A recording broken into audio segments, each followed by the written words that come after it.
Welcome to a bonus episode of Mission Ready, Season 2, presented by ARC Resources. We hadn't planned to make a bonus episode this season, but then we interviewed Dr. Megan McElhern of Wayfound Mental Health Group. She created the Before Operational Stress, or BOSS program. You heard us talk about that in the final episode of Drayden Woolman's story. It's designed to create proactive mental health tools in emergency responders, a demographic that sees far more trauma than the average person. We wanted to learn from experts in the field about what emergency responders face before, during, and after an incident. What we got was a conversation that we couldn't limit to just the brief portion you heard in that last episode. Dr. McElhern and Ryan Collier, a former advanced care paramedic she hired to lead the BOSS program, joined Lyle and I in studio.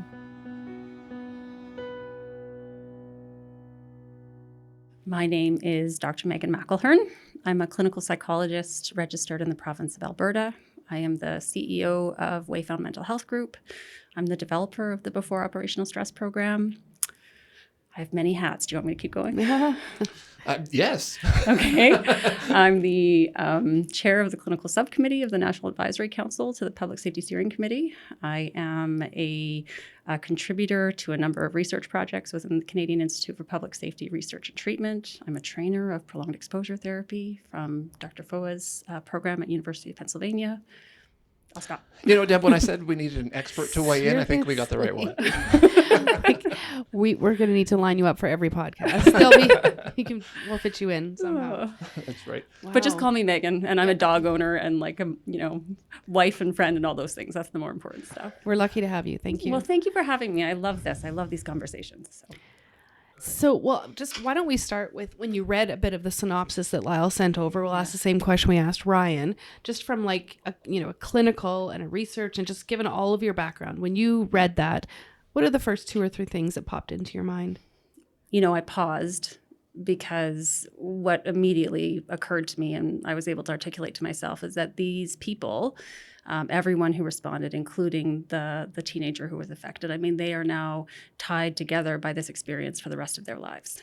And there can be real beauty in that, but there can also be real tragedy in that. And I oftentimes think about these types of experiences as what we see in the earth when an earthquake happens, right? If the earth splits apart, there's a chasm left behind. And, while we can fill that in and while we can repair it, it's there. And life becomes organized around how life was before that chasm appeared and now how it is afterwards, as I try to do what I need to do to fill the chasm back in. Mm-hmm. From like a scientific perspective, from a brain science perspective, what is a psychological injury? Can you kind of put that into, we don't have a full 7-year university course to go through here, but can you summarize for me in a few sentences what that is? Talk to us like we're 5 years old. Yeah, for sure. So, I think we all appreciate, I as I say in the BOSS program and say all the time, if something dangerous or threatening to our survival happens, we have all these mechanisms inside us that are immediately going to switch on to make sure that we live, right? That's how our whole species is surviving and propagating through time. So, the stress response and what can happen with chronic exposure of that stress reaction is that we start to limit the opportunity for the nervous system and our cognitive systems to do all that they need to do to turn an experience from an acute or short-term experience into a longer-term experience. So, if I'm being chased through the woods by a bear, right, I need to be able to get away from that bear. And during the time I'm running, there's whole parts of my system that have shut down. Right? I'm not thinking about, evaluating my running speed or, the physics that are involved in what I'm trying to do. I'm literally just focused on getting out of there. And my physiology is giving me all the blood and oxygen and everything I need to do that. So I get away from the bear, right? Well, then there's this whole balancing act that goes on to kick things back into gear, right? So that I can start to process what happened to me and my body can get rid of all that cortisol. And I can sort of start to talk to people and go, oh my goodness, you wouldn't believe what I just, had to accomplish. And that's evidence that something we call our prefrontal cortex, the part of our brain and our system that makes meaning and sense and evaluates our experiences, it kicks back into gear. And that's part of how we metabolize and work through these types of experiences. So you can imagine someone who is chronically stress activated, who for whatever reason is limited in their processing or their balancing or their metabolizing of these experiences, they never get that full completion. right? They never get that part of their system coming back online that's helping them to digest and metabolize and ultimately turn these things into longer term memories. So when we think about someone who 25 years after an experience can think of it or feel it or experience like it just happened, it's because it kind of is, right? It's like the whole system hasn't had its opportunity to put a stamp on of completion on what happened. So is that the research that you're working on, is trying to help find that stamp? Well, the research that we're working on is trying to look at, can we do something by way of mitigating how chronically people are stressed? What we're trying to do is, right, we never want to get rid of the stress response. We need that. That's evolutionarily designed. What we want to do is give people more off-ramps so that they have this a little bit more balancing between what happens to them when they have to respond and what they then can do to take care of themselves to allow some of that metabolizing and digestion to happen. What we see is, and what the research to date would tell us, is that people are becoming injured because they're just chronically overactivated. They're chronically out of balance. And so they're not metabolizing experiences. They're not getting the physiological reset. These things aren't happening. And while, we are actually remarkably well designed, we can tolerate these things for significant amounts of time, eventually it catches up with all of us. So what we're trying to do with our research and with BOSS is say, let's really build people's awareness of this, and not just their awareness of it, but actually give them hopefully daily mental hygiene tools and tactics and interventions that they can use to keep trying to create and facilitate that regulation and that balance. So just from a practical perspective, unpack that a little bit. What does that look like? Yeah. What are those tools? Sure. So if I even just use the experience that we're talking about, right? So one of the people who was at that call, in my way of thinking, what that could have looked like, or what it could look like for anyone moving forward is, okay, first and foremost, just recognize you're probably not going to sleep super well tonight, right? So don't try to expect yourself to be in a state that you can't possibly be in. This is too enormous. That this is not the kind of thing that you, like a light switch off. So first and foremost, normalize the fact that you've internalized this, you've been impacted, and it's not just going to, because time has passed, go away. Then focus on what you can do physiologically, right? You have just massively disrupted your physiological functioning because you had to, right? You had to respond to this thing. So you're going to need to spend some time, looking at how do I actually facilitate this digestion I'm talking about. And lots of times that's gentle exercise, that's, movement, that's not going into the basement and sitting down on a recliner with a drink in hand. That's actually, doing things that are going to help the body to realize that it's safe. Drink water, eat food. Drinking water is really important. Flush the system out of all that cortisol, allow it to do its thing. Socially, right? You don't need to start to talk about what happened or how you're feeling or what you went through, but you have to at least acknowledge the fact that you're in a process, right? This unbelievably tragic thing happened at work today. Thankfully, it has a good outcome, but here's kind of the highlights of what I'm dealing with. I'm going to need some time here. Mm-hmm. And I really want to be able to is it okay if I call on you if I need to talk or when I feel ready, right? So we're not just pretending like it didn't happen. Mm-hmm. That's what I think so much has happened for folks doing this work. It's oh yeah, no, that's perfectly natural. That's the job. It's what I signed up for. It's no, it's not. You were being asked to do these extraordinarily difficult things as if it was equivalent to making a latte, and it isn't. Yeah, I love that. That's so true. That's the thing, right? What we are really trying to advocate for and establish as a standard is being more proactive by way of how we're psychologically preparing people. Let's not be so reactive. But okay, so we have to react in some kind of a way. Yeah, set out the coffee, set out the water and donuts, create opportunities for people to come together if they so choose. But don't assume that everybody is going to want to do that at the same time and in the same way. So, there needs to be multiple pathways for people to both have the awareness that they need to recognize that I have been impacted and I'm not metabolizing this maybe as quickly as I'd like or as fully as I'd like. And so then who's the person I trust and what's my pathway to get to them? I love the development of peer support, right? Our research across the country would say that your general uniformed service personnel is going to be more comfortable talking to a peer than directly to a mental health professional or a spouse or something like that. So have those people easily identifiable so that if it is 3 weeks after or 6 months after, right? Because it is variable. Certainly what we understand with trauma is that a lot of times people can find ways to have these experiences lie dormant. And then oftentimes it can be a relatively minor stressor, or it can be 5 years down the line where something happens and it's that cue and boom, all this stuff kind of erupts, right? So I think what we're really trying to encourage people to contemplate is that there is no one right answer. There needs to be a context and a culture and a sentiment where this is just okay, right? So you go through this incident and it doesn't come back on you for 5 years. Cool, we're ready for that. And we normalize that. That can happen. That happens all the time for people.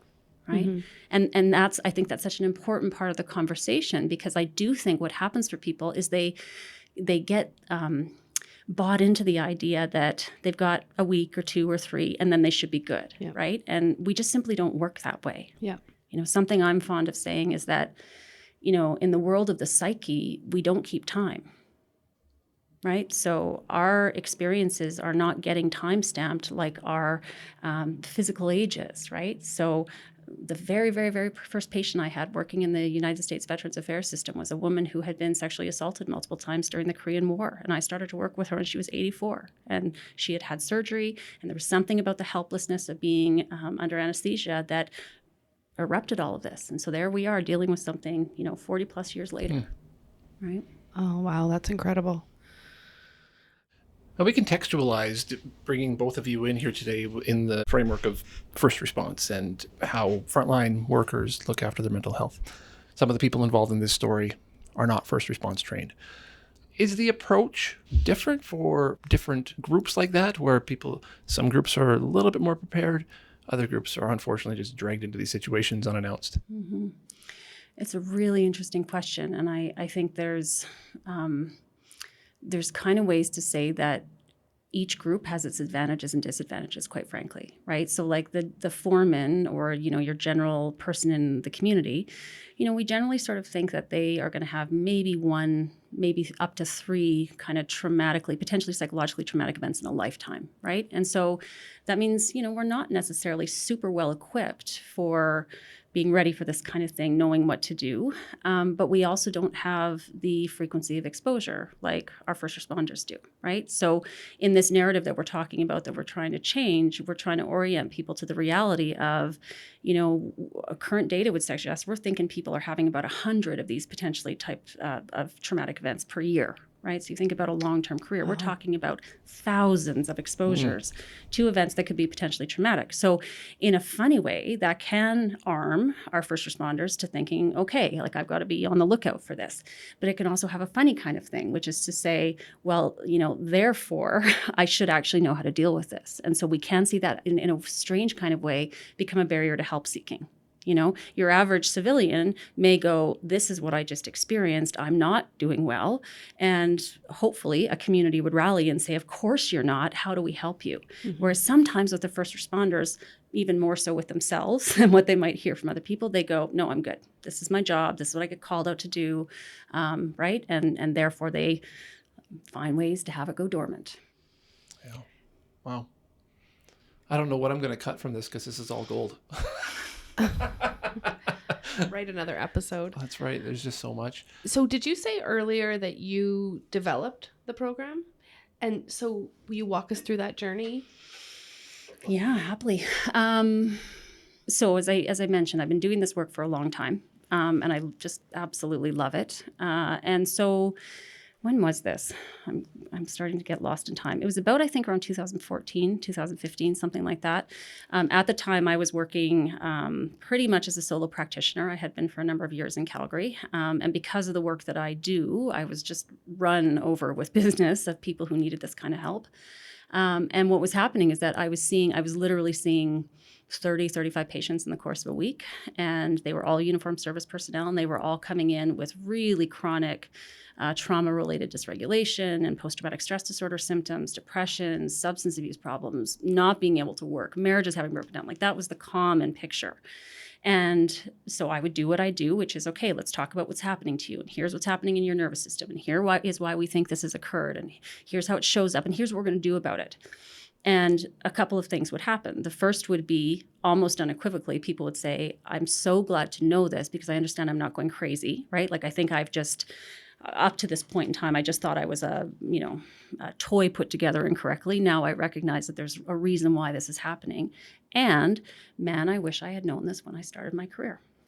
And so I'm having this conversation probably 30 times a week, so 30 hours worth of having this conversation, and almost even from a little bit of self-preservation, but also from a place of a bit of existential crisis, just kind of went like, I can't keep doing this. If this is going to be my career, this is like, I would be ashamed if this was my career, because what the heck are we doing here? I just was so fed up with what we were doing. I'm just like, this reactive approach to things just drives me a little bit around the bend. And I've spent tens of thousands of hours with people who have devoted their lives to our communities and our country. And I have seen them give their lives over. And they are, they have lost their lives. They've lost their vitality. They've lost their optimism in the face of what they've done for us. Mm-hmm. And I just cannot abide by that. And so, everybody I think would agree that, like, people don't deserve to live in misery. And Right. so, yes, like, I very much, I absolutely believe and will probably never stop talking about this. Like, if we don't actually teach people how to stay connected to themselves and how to maintain a connection to what matters most to them and their values, then like this is an inevitable pathway. This is not a surprise. This is not a mystery.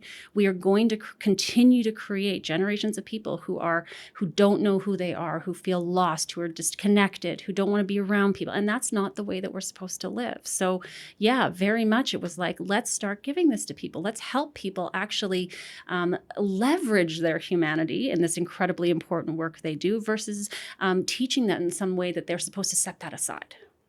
And so it took a while, but I started to look at, I was being asked at that point in time by a national police organization if I could develop a mental health training program that would make officers more resilient. Like, we want them to be tougher, right? And I was just like, okay, I'll look into this. But it really took me, it was one of those happy accidents. It took me into really diving deep into the empirical literature about what are we talking about? Because we throw this term of resiliency around so quickly. What are we actually talking about? And a couple of other happy accidents happened. I was introduced to Stoic philosophy, which we can have a whole other podcast on if you want. But that was a real crystallizing factor for me, because what I realized is that in contemporary public safety organizations, I think we've really inculcated people with what I would refer to as pseudo-stoicism, the notion that to be effective in your job means to be unemotional, means to be unaffected. And that's not actually what the philosophy is about. So I put all those pieces together. And in a weekend with my husband, I dictated the program and said, this is what it's going to look like. And, modules 1 through 8.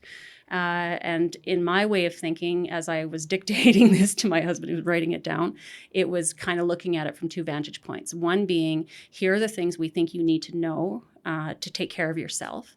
And then the other path was, here's what's likely going to happen if you keep doing things in the same way. So like, here's what's going to happen to your nervous system if we just keep doing things, as is. Here's ways in which you can think about what your nervous system is doing and nervous system regulation and how you maybe can help yourself. Here's how your thoughts are probably going to change if you leave this stuff, untouched. Here's how we can help you. So it really kind of came from that perspective. And to my way of thinking, and my hope was, we could actually give this to people when they start their career. So they're starting out the gate with strategies and awareness and tools that they can then use, much like they would in, physical exercise or training and protocols. Like, these are the things you need to do on a daily basis to take care of your mental hygiene, your mental wellness. That was my dream. If you could have any of these folks in front of you right now, what would you say to them? Any of these folks who are part of the initial response, or, put their hands on this patient, or, the occupational therapist who is so connected to him, and just all these people who are impacted in because of this, what would you say to them? The immediate thing that I would say and that comes to mind is just like, there's a just deep, deep, deep well of gratitude I have for these people. I mean, I say this all the time. I know without a shadow of a doubt that if I was in crisis, if I was having an emergency, someone is going to turn up to help me, and it's somebody that I don't even know, and so there's just, most of the first responders that I know would bristle at that. They would say, I don't want your thanks, and I'm not a hero and all that, but I don't care. Like, that's what I would say first, And then the second I would say is, please don't treat yourself like a machine, because you're not. You know, you're made of flesh and blood and bone and have a soul and are impacted by things. And that's all the beautiful tapestry that makes us who we are. And so let's honor that and let's respect that, you know, and just because you haven't learned that yet doesn't mean it's not true.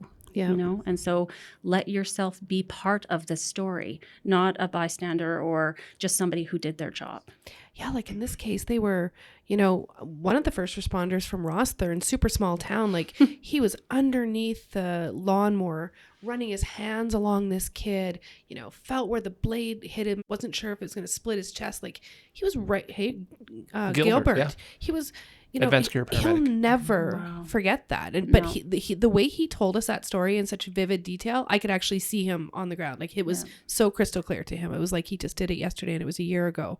And but yeah, to him that's just what you do. But to the lay person, it's like, you did what? Yeah. And I think it is incredible gosh. what they do. I had a session earlier today with a firefighter who just retired. And in the course of like a 60-minute session, he's just talking with me. And he literally rattled off a dozen calls that if any one of them happened to any of us, we would be like horrified. And our family members would be horrified on our behalf. And he's just like, oh, yeah, there was this one. And then I was over in this part of the city and there was that and there was that and there was that. And it's just like, dude, like you are doing something extraordinary. And I think it's okay for people to recognize that, you know, you can still be a human being and ordinary yourself in the face of the extraordinary work that you do. And there's nothing wrong with acknowledging that. And I don't mean extraordinary like, oh, you've got a cape and you're a hero and all that. Because I get that. That maybe feels uncomfortable.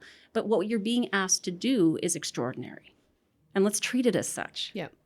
Yeah. And what would our communities look like if we didn't have these folks? Oh, so true. Yeah, well, that's right. So I'm going back to the very first question we asked you, not the introduction. Next question. When you read that synopsis, as you gave it some thought, what is the one thing you wanted to say in this podcast that you wanted people to take away? You know, I think as I read it, what I could really envision is that the potential that many of the people involved, including the boy himself who was injured, may have walked away from that with recrimination and regret and guilt and why didn't I's and all that kind of thing. And I guess what I wish and I would love if people could really adopt broadly is this understanding that like we are just not in control of everything. Tragic things happen and we can only be responsible for the things that we legitimately can be responsible for. The real thing is just be kind with yourself. You know, just we are so hard on ourselves, I think, generally speaking, and people who are in these response positions are so critical of themselves. And I just wish we could create more space for just that compassion and kindness. Excellent. Excellent. Yeah, I definitely think many of the people that we spoke with need to hear those words. Mm-hmm. Yeah. You can email me anytime if you want to. I'm like happy to share that message whenever people want. Thank you. And now, a quick word from our Season 2 sponsor. As Canada's third largest natural gas producer and the largest producer of condensate, ARC Resources is proud to play an important role in the responsible development of Canada's energy resources. In delivering those resources, safety is the #1 priority, always. And it's that core value that makes ARC's partnership with Stars a natural fit. It's our shared goal to ensure that everyone arrives home safely at the end of the day. Learn more about how ARC is leading the way for safe and responsible energy development at arcresources.com. Welcome back. So my name is Ryan Collier, and I've been an advanced care paramedic, recently retired since 1999. And when I retired, I moved over to Wayfound Mental Health Group to support the Before Operational Stress program as the boss lead and clinical liaison with the clinicians here in Calgary. And that's where I'm at now. Summarize for me, what is the Before Operational Stress program? Sure. The Before Operational Stress program is a mental health training program. It increases literacy towards mental health. It increases and gives foundational tools towards how we can actually work through some of the complexities around mental health and injuries and occupational stress injuries that we encounter as first responders and public safety personnel.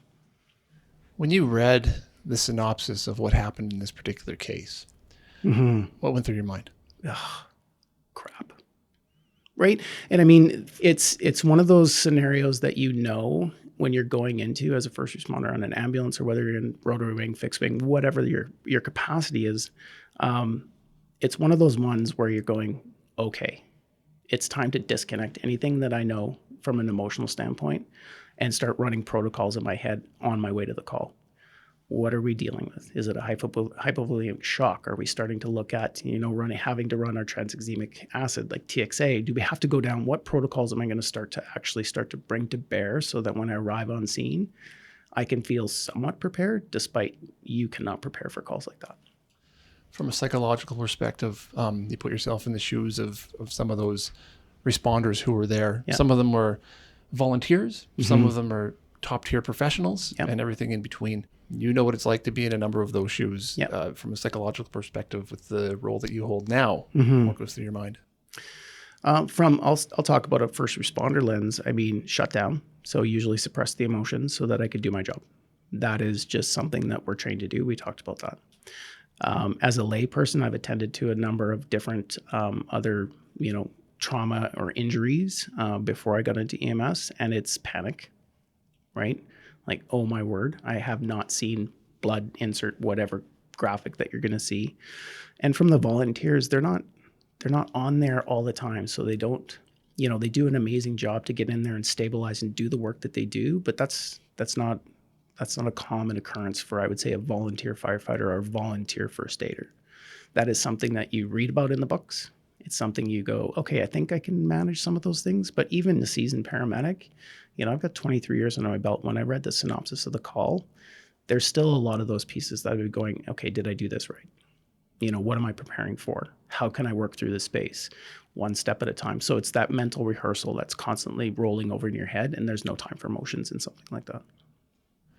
So these people who were part of this, if you were able to speak to each of them one-on-one, what would you tell them now in the aftermath? Knowing what I know now versus what I knew then, when I first started my career, I was brought up in the whole idea of put it in your boots, don't worry about it, don't talk about it, you'll be fine, just go home and, forget about it. That's the way I was brought up in the mental health side. Now I look at this in the way that, there's that phrase that it's okay to not be okay. I don't necessarily like that because everybody's going to have their own experience. And what I would say to anybody that attends a call like this is you're going to take the time that you need to take to process that. Because of the call, I would suggest you go talk to somebody. Give yourself the compassion and self-compassion to actually feel what it's like to be and have a human emotion around something that is really not something that we see often. I would imagine that the types of psychological injuries inherent in the role of a responder, a first responder, firefighter, whoever, can be pretty nuanced and pretty specific. How is that? Sights, sounds, smells. It's all of that mixed into a really interesting world where we don't get trained in mental health. We have no understanding from the school perspective as what we're about to go into. So it's really good at the clinical practice. And I mean, I've worked with STARS medics and, I've worked with a number of different doctors and stuff like that. We're really good at the clinical practice. So we're really good at diagnosing, doing our differential diagnosis, working through treatment plans, running protocols, but nobody ever says, hey, wait a moment. What you're going to see is going to affect you. What you're going to hear is going to affect you. What you smell, and all of the things that we experience in that moment. And we're really good at disconnecting into the clinical world. And what I mean by that, and I talked about it with our practitioners that I worked with, is that we're really good at running the protocols. We can shut off our emotions. And I talked about this before I took the BOSS program. So it's kind of interesting how things come around, but we're really good at actually going into the space of clinical practice. The problem is that we're not trained to really kind of reflect on our experience after the fact. And if we do, it's usually from a self-blame. I can actually say that, it's I could have done this different. I should have done this different. I'm going to do this different. And then we tend to beat ourselves up about what we did or didn't do, even though the outcome was predicted, right? There's some times where I was walking home and got left sitting there wondering, going, if I would have just done something different, would the outcome be different? Would they have survived, or would they have a more positive outcome? And we're not trained. We're not trained in any of that from the school level. So we go through the trajectory of our career hoping that we're going to be okay, and we're not in some way, shape, or form. And you guys are working hard to change that. We are. We're doing I think the work that we're doing now, from a research perspective, I think is really, really cutting edge, to be honest with you. There's nothing that I have been able to be a part of as far as courses or trainings or mental health training that really is grounded in the depth of research that we're in right now. But I mean, from my perspective as a first responder, it's like when I took the BOSS program back in 2018, it was part of the Wounded Warriors Canada funding. And that was for some of the learnings. I walked out of that going, well, why didn't I know this sooner?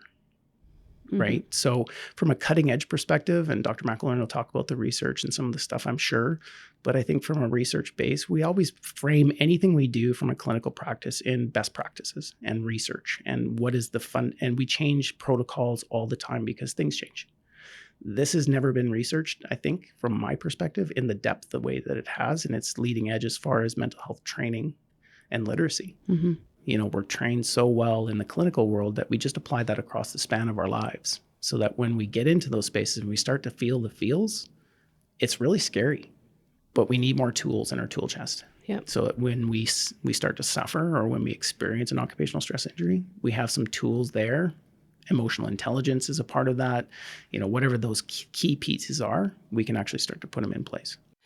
For someone who didn't take advantage of the opportunities to debrief or talk to their peers or in whatever way kind of work through this after it happened, we'll talk about this incident. What sort of symptoms or signs do we start to see? What does the family start to see, the co-workers? What does their life look like? Well, I mean, from a peer support lens, we had a document when I was working for peer support with Alberta Health Services that really kind of outlined the physical symptoms of an adverse stress reaction or an ongoing one, nausea, lack of sleep, avoidance behaviors, meaning I'm going to drink a little bit. And instead of having one glass of wine, I'm having half a bottle or a bottle, not having conversations with my friends, isolating myself. Those are kind of some of the common themes that we start to see. And I exhibited them as well. When I would come home from a really difficult day on the job, and I work predominantly in the downtown core of Calgary. So, whether it's a shooting, a stabbing, a difficult call, I would isolate myself and I wouldn't talk to my spouse. And what that did is created a disconnection between myself and my spouse for on and off for years. And it was just a matter of understanding that it is okay to say, hey, I'm struggling right now. I used to isolate my spouse. I wouldn't tell her what happened. No, everything's good. Everything's fine. Right. And when good is good, it's not good. And when I'm fine, I'm not fine. So that's kind of some of the pieces that I've noticed as far as like the symptoms, the physical symptoms, nausea, lack of sleep. You can get autoimmune if you've got stress reactions for a long time. And then just that disconnection and behavioral pieces. People listening to this, they say, you know what, I do need help. Yeah. Is there like a common number that somebody can call? What kind of advice would you say to anybody listening to this who might want to reach out for help? If you have a peer support network, access that first. That would probably be where I start. Most peer support networks across the province, regardless of whatever public safety personnel you work with, have their own connections. Most of them have an EFAP. For me, I would say look for and seek out somebody that's trained with first responders as far as a clinician is concerned. Put them in your back pocket, right? I think anybody that's in this field should have a psychologist actually on speed dial. And you go see them on a regular basis. And that's the biggest, normalize it. Go seek help when you need it. Talk to your peer support. Talk to your family. Let them know that you're suffering or struggling. Seek out those people that can actually help you walk through this in a really meaningful way, because I look at this as an opportunity for growth. It's not easy. It's going to open up a lot of boxes that we tend to pack away and put on shelves, but it's probably the best work you're going to do. Very good. Wonderful. Thank you. Is there anything else you want to add while you got the microphone in front of you? Nothing at all. Appreciate being here. All right. That was awesome. Thanks Ryan. Thanks so much.